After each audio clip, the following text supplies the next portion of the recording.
coisas que você valoriza muito hoje, muitas ideias, instituições, valores, as quais você tem maior apego, surgiram há muito tempo atrás com as duas primeiras revoluções da humanidade. As duas primeiras revoluções da humanidade não foram políticas. A primeira foi uma revolução biológica. O gênero humano surgiu no planeta há mais ou menos 2 milhões de anos e meio. E durante 2.430.000 anos não tinha nada de especial com esse animal.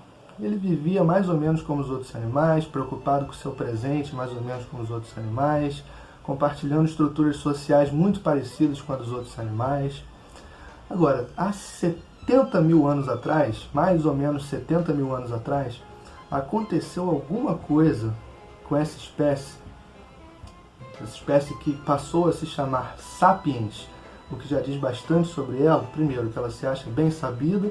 Segundo, que ela tem uma capacidade estranhíssima, que aí nem todos os animais vão apresentar, provavelmente nenhum dos que a gente conhece, de criar classificações abstratas para se referir a si mesmo.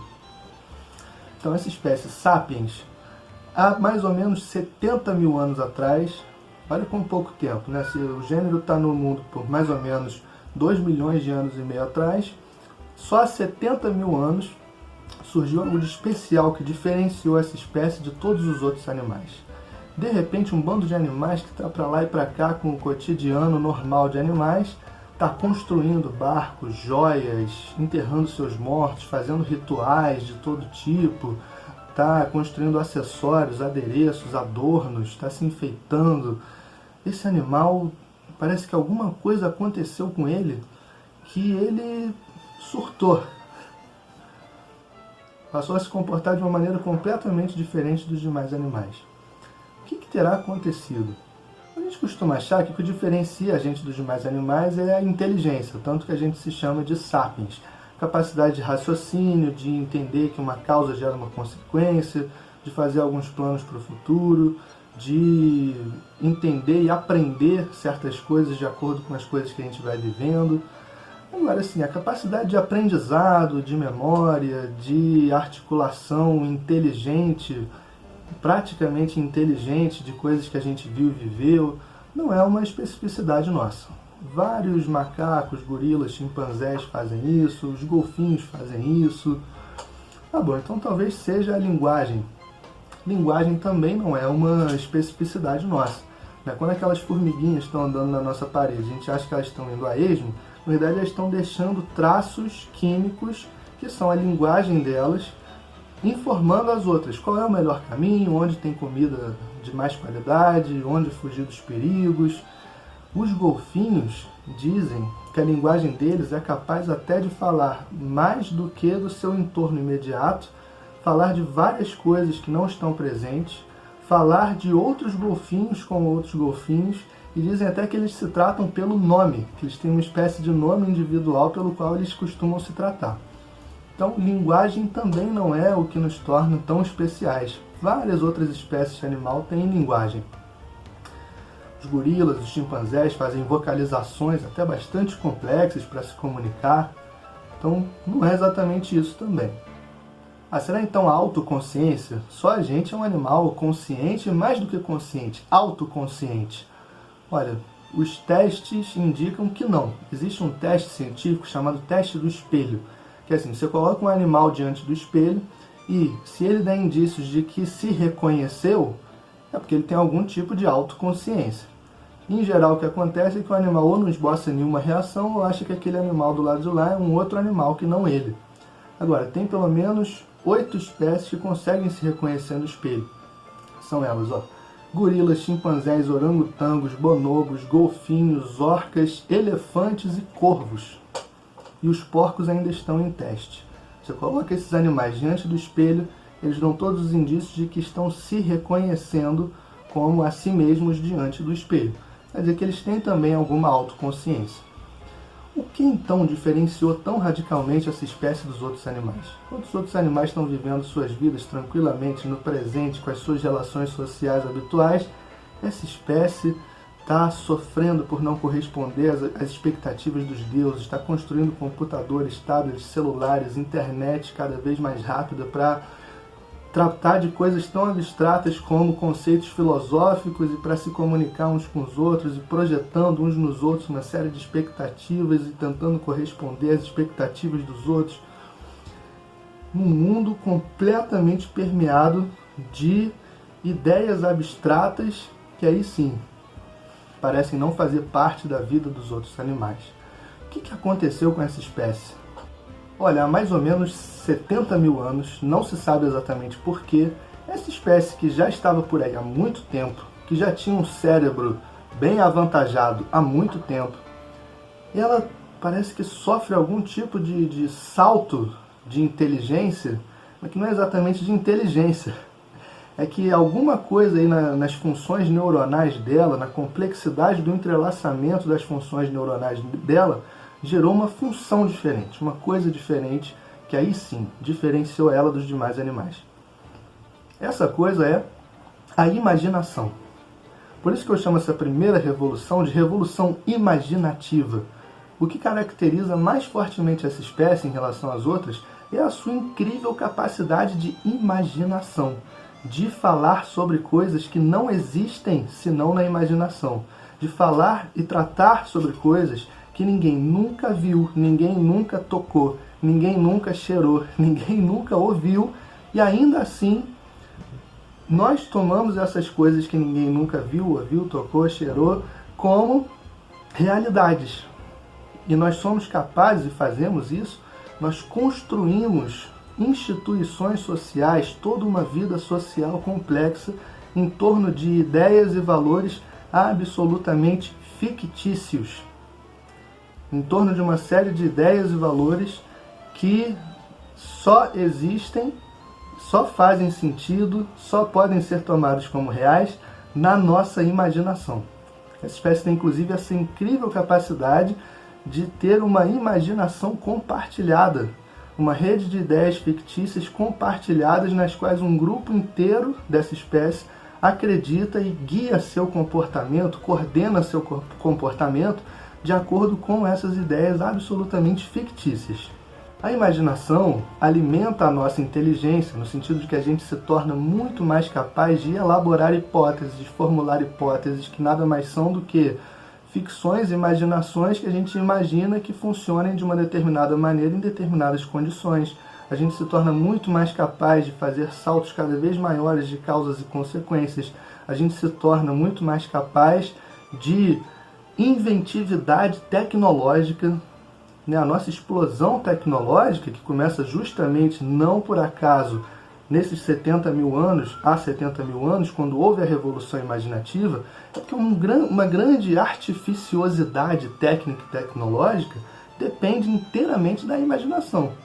Construir aparatos tecnológicos é imaginar soluções criativas e inventivas para certos problemas, necessidades, fantasias e desejos que estão ali naquele momento.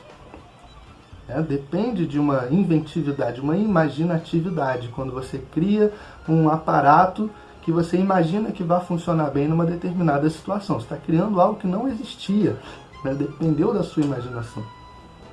Graças à Revolução Imaginativa, a espécie construiu religiões, se organizou em torno de identificações centradas em deuses, figuras a princípio fictícias, que ninguém nunca viu, ninguém nunca ouviu, ninguém nunca tocou, mas que se acredita que existam e dão origem a uma série de instituições, identificações e desidentificações entre pessoas. Graças à Revolução Imaginativa, hoje você vai no mercado e troca um punhado de números eletrônicos por uma série de alimentos e bebidas e benesses que você precisa no seu dia a dia ou que você deseja possuir. O dinheiro, né, esse bando de números eletrônicos que sobem e descem numa conta num banco, só fazem sentido, só tem valor na nossa imaginação. Qual o valor de números para que eles possam ser trocados por arroz, feijão, vinho, cerveja? Não tem valor nenhum. Eles só têm valor porque a gente imagina, porque todo mundo imagina e acredita que eles têm valor. A gente tenta coordenar nosso comportamento de acordo com certos valores morais que não estão escritos na ordem da natureza. Você pode dissecar a genética humana e você não vai achar valores morais. Valores morais são imaginações compartilhadas que a gente acredita que são reais e tenta coordenar nossos comportamentos de acordo com elas.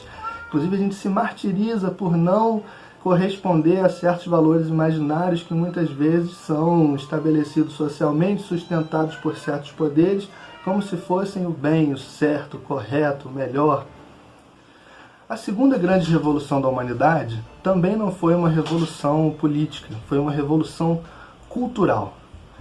Desses 2 milhões de anos e meio que a espécie esteve no mundo, 99,9% desse tempo, nós andamos em bandos pequenos, de até 100 pessoas, de caçadores-coletores, procurando nômades, caçadores-coletores, sem abrigo fixo, sem pousada fixa, daí os homens das cavernas, porque a gente entrava numa caverna para se abrigar, saía no dia seguinte, ia caçar, ia procurar folhas, frutos, brotos, raízes, cogumelos para se alimentar. Algo que fazia muito parte da nossa dieta era o tutano, aquela raspinha de gordura dos ossos, porque a gente não ocupava um lugar, uma posição muito privilegiada na cadeia alimentar, então a gente tinha que se virar com o que sobrava dos leões, das hienas, depois das aves de rapina. A gente disputava ali com os vermes o que sobrava dos grandes animais que eram abatidos. Então, durante muito tempo, durante quase 2 milhões e meio de anos que a gente esteve por aqui, enquanto gênero humano, e nos 100 mil anos, 70, 100 mil anos que a espécie esteve no mundo enquanto espécie, Homo sapiens, nós andamos em pequenos bandos de caçadores-coletores, sem pouso fixo, andando por aí a esmo, procurando onde havia mais fartura de coisas que estivessem disponíveis na natureza. Frutos, folhas, raízes, tubérculos, tutano, esse tipo de coisa. Eis que, há mais ou menos 10 mil anos atrás, surgiu uma invenção sensacional. Alguns grupos de humanos, ali na região do Oriente Médio, do Crescente Fértil, descobriram que, se você depositar sementes de árvores frutíferas ou de plantas quaisquer no solo e tiver a paciência de esperar o tempo certo e tratar daquele solo com algum cuidado, os deuses vão te presentear com uma colheita abundante. Foi a invenção da agricultura. Por isso, essa segunda revolução é a revolução agrícola. Com a Revolução Agrícola, surgiram algumas das invenções que ainda hoje nós valorizamos muito, que ainda são muito presentes na nossa vida. Em primeiro lugar, com a Revolução Agrícola, tendo que plantar e esperar um bom tempo até a colheita, você nunca vai plantar e colher na mesma hora, você passa a ter que se fixar muito mais do que os grupos de nômades. Logo surgem as primeiras casas, as primeiras moradias, o protótipo de tudo aquilo que mais tarde a gente vai valorizar tanto como nossa propriedade. Com a Revolução Agrícola, surge o hábito de acumular coisas próprias, as minhas coisas, ainda fazendo parte de tudo aquilo que a gente hoje chama de propriedade. Se você pensar bem, para um grupo de nômades não faz sentido ficar acumulando objetos. Pelo contrário, quanto menos objetos cada um tiver consigo, mais fácil é de seguir viagem no dia seguinte. Agora, quando você tem sua casa e está fixado num local específico, faz sentido que você tenha muitas coisas suas para utilizar no dia a dia. Com a Revolução Agrícola, vem também a pecuária. Você começa a domesticar os animais, fazer cercados e começar a criar animais ali no seu entorno, os seus animais. E, com a observação da rotina desses animais, os humanos descobriram algo incrível sobre si mesmos. Algo que até então, durante 2 milhões de anos e meio, ninguém tinha imaginado na história da humanidade. Essa descoberta que veio com a Revolução Agrícola e com a pecuária foi a paternidade. Os humanos não sabiam que existia paternidade. Se você pensar bem, as deusas, a imagem de deuses antes da Revolução Agrícola, em geral eram deusas mãe, com todos os símbolos de fertilidade bem exaltados, bem marcados, porque se acreditava que as mulheres eram revestidas com uma aura mágica por serem capazes de dar à luz a partir do nada, num passe de mágica. Não se entendia como funcionava o processo da sexualidade e da reprodução humana. Porque se a gente pensar, no nosso caso, no caso da nossa espécie, não é nada óbvio. Assim, tem uma relação sexual de um certo tipo específico, semanas depois a mulher começa a dar alguns sinais de que pode ter algo diferente com ela, meses depois os primeiros sinais visíveis de gravidez aparecem e lá em torno de 8, 9 meses depois nasce um filhote de humano. Então nunca se tinha imaginado que justamente a relação sexual de um certo tipo, que depende ali de um macho da espécie, geraria meses depois uma vida. É com a observação da rotina da vida dos animais que se descobre que existe essa figura, o pai. Isso gerou um verdadeiro inferno na vida das mulheres, porque elas passam a ser aprisionadas na casa de um macho, como propriedade de um macho, para garantir que com a exclusividade sexual, os filhos daquela mãe seriam os filhos daquele pai. Portanto, aqueles que o ajudariam na lida diária no campo, aqueles que herdariam seus bens caso ele fosse da elite, aquele que passa a ser identificado como um filho de um pai. Esse é justamente o protótipo daquilo que ainda hoje muitas pessoas valorizam muito, que é uma certa noção de família. Mas notem que é engraçado, porque hoje a família é envolta numa aura de sacralidade, de ideias positivas, boas, de carinho, de cuidado, mas na maior parte da sua existência, família significou uma relação de violência e dominação em que um macho ciumento aprisionava uma fêmea na sua propriedade, como sua propriedade, para gerar seus herdeiros. Herdeiros sobre os quais a relação do pai com seus filhos era também absolutamente violenta, dominadora e quase que de propriedade também. Né? A invenção de uma família carinhosa e cuidadosa remonta ali aos ideais românticos do século XIX, pelo menos para as mães, e só vão se estender aos pais no século XX com os movimentos feministas e os movimentos de libertação das mulheres. Só no século XX os pais são incluídos nesse ideal de família como cuidado, carinho, afeto e amor. Basta perguntar, assim, quem puder, vai pesquisar, assim, perguntar até para os avós como é que eram seus pais, que dificilmente eles já incluem esses ideais de afeto, cuidado e carinho. A gente nota que com a descoberta da paternidade, a própria imagem dos deuses se modifica. É muito comum que agora, ao invés de uma deusa mãe, você passe a ter um panteão de deuses com um deus pai, muitas vezes acompanhado por sua mulher, por sua versão feminina ou por sua companheira feminina, e uma série de filhos, cada um responsável por uma certa área da vida. Então, o deus das águas, o deus das colheitas, a deusa da lua, o deus da guerra, porque é meio que essa imagem, né, de um pai com a sua mãe e os filhos, cada um responsável por uma tarefa específica. A Revolução Agrícola nos legou também uma extrema desigualdade material, porque assim, a agricultura, né, o cultivo de trigo e cevada, por exemplo, ao contrário do que acontecia com as comunidades nômades, a agricultura gera muitos excedentes de comida quando ela é boa.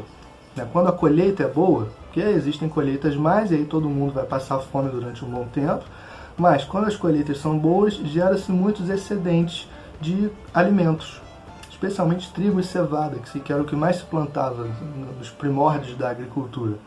E o que se faz com esses excedentes? Vão ficar com cada um? Vão ser divididos por todos? Não, esses excedentes vão ficar armazenados nas maiores construções disponíveis, com as lideranças nas quais as pessoas confiam ou as quais as pessoas temem, que são os líderes políticos e os líderes religiosos, que passam a acumular os excedentes nos grandes palácios e nos grandes templos. Daí começa a se estabelecer, a se escavar o abismo da desigualdade material entre as comunidades humanas. Se você pensar numa comunidade nômade, não faz sentido que houvesse uma grande desigualdade material. Cada um carregava consigo aquilo que conseguisse carregar e que fosse estritamente necessário ou pequenos amuletos de proteção, de negociação com os espíritos da natureza, coisas do tipo, mas não fazia sentido ter grandes patrimônios ou grandes desigualdades materiais. Embora isso provavelmente não signifique que não houvesse desigualdades sociais entre as pessoas, né? Existiam as lideranças, existiam os representantes dos deuses, existiam figuras com mais habilidades sociais, existiam os melhores guerreiros. Logo, isso já cria certas diferenças, mas a desigualdade material, essa remonta à Revolução Agrícola. Com uma série de excedentes de produtos agrícolas, de alimentos, você começa a ter que se preocupar em como armazenar esses produtos. Então, começa a se construir em torno das comunidades humanas cercas, muros, para proteger os seus excedentes dos nômades famintos que podiam ir ali atrás de excedentes para roubá-los, ou de outras comunidades que tivessem colheitas ruins e que, procurando comida, fossem justamente na sua comunidade que fez uma excelente colheita e está com muitos excedentes. Então começa a se construir cercas e muros ao redor das comunidades humanas, dando origem assim àquilo que a gente ainda hoje conhece como cidades. As cidades precisam de soldados para protegê-las dos invasores atrás de colheitas boas. As cidades precisam de soldados para ir atrás de outras cidades, dos excedentes de alimentos de outras cidades, quando a sua colheita é ruim. Assim tem início aquilo que a gente conhece mais ou menos como exército. E mais uma peculiaridade. No interior dessas comunidades, que vão se multiplicando em termos de número de pessoas muito rapidamente, porque com a sedentarização e a sobra de excedentes as pessoas vão reproduzindo, e até pelo entendimento de como funciona o processo de reprodução, as pessoas vão se reproduzindo muito mais, de modo que em pouco tempo, uma espécie que antes andava em bandos de no máximo 100 pessoas, 150 pessoas, está convivendo em comunidades com 100 mil pessoas ou mais. Dentro de bandos de 100, 150 pessoas, você conhece quase todo mundo, se não todo mundo, e sabe exatamente assim as boas razões que você tem para cooperar com cada uma daquelas pessoas ou para não cooperar com algumas daquelas pessoas. Em bandos de 100 mil pessoas, fica mais difícil fazer essa conta. Você não tem uma razão a princípio para cooperar com pessoas absolutamente desconhecidas.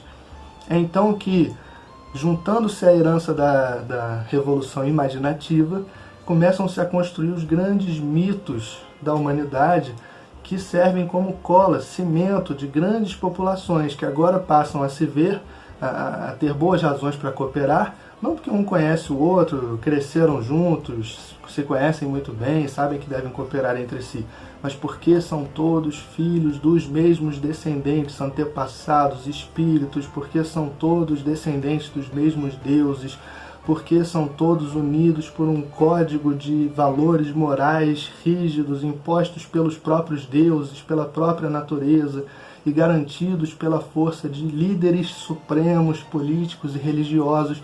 Tudo isso é mitologia humana, né, que ainda hoje representa um grande papel nas nossas sociedades contemporâneas, mas que surge justamente com a Revolução Agrícola. E mais uma coisa bem interessante é que assim, no interior dessas comunidades vai crescer, e com o investimento na construção e sustentação desses mitos que unem as pessoas entre si, de certa forma, vai crescendo cada vez mais no interior desses muros, dessas primeiras cidades, uma noção cada vez mais abstrata de um nós e uma noção cada vez mais abstrata de um eles, outros, como potencialmente perigosos. Os outros são aqueles que ameaçam as nossas boas colheitas, os outros são aqueles que ameaçam o nosso bem-estar, os outros são aqueles que ameaçam a estabilidade da nossa comunidade. Então essa noção bem marcada, assim, bem abstrata, cada vez mais abstrata, de nós somos algo como uma identidade própria nossa e eles são algo de perigoso contra o qual nós devemos nos resguardar, também é uma herança da Revolução Agrícola. Então veja, muitas das coisas que você valoriza muito, que você ainda hoje tem muito apreço, que são muito presentes na sua vida, por exemplo, família, propriedade, religião, mitos compartilhados, uma série de ideias fictícias que povoam o seu mundo e que você toma como as maiores das realidades, como por exemplo algo que hoje para nós é meio ideia fictícia, meio divindade, que é o dinheiro, esse bando de numerozinhos que vão subindo e descendo numa tela e que a gente troca por qualquer coisa disponível, desde que a gente tenha números suficientes para isso, só porque o vendedor também acredita, igual a gente, que aqueles números podem valer um saco de arroz, um saco de feijão e uma garrafa de cerveja. A gente tende a imaginar que a forma que a gente vive hoje, a nossa mentalidade, as instituições e valores com os quais a gente vive hoje, são assim desde sempre, sempre funcionaram assim, toda a humanidade viveu assim.